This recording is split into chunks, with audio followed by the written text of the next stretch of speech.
विठ्ठल रुक्मिणीला सोन्याचं नक्षीकाम केलेला पोशाख अर्पण करण्यात आलेला आहे। 9 तोळे सोन्याचं नक्षीकाम केलेला हा पोशाख अर्पण करण्यात आलाय। सोलापूर इथल्या एका विठ्ठल भक्तानं हा पोशाख अर्पण केलाय। शुभम तिवारी असं या विठ्ठल भक्ताचं नाव आहे।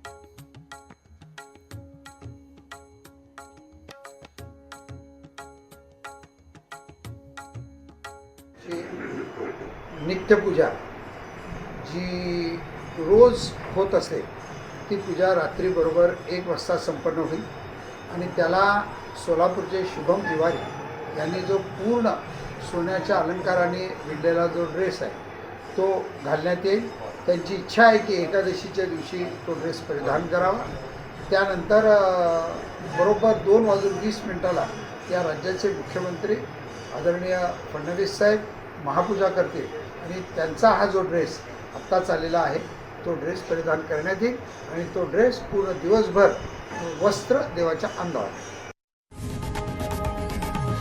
लोकशाही मराठी ऐका, पहा, जागरूक रहा।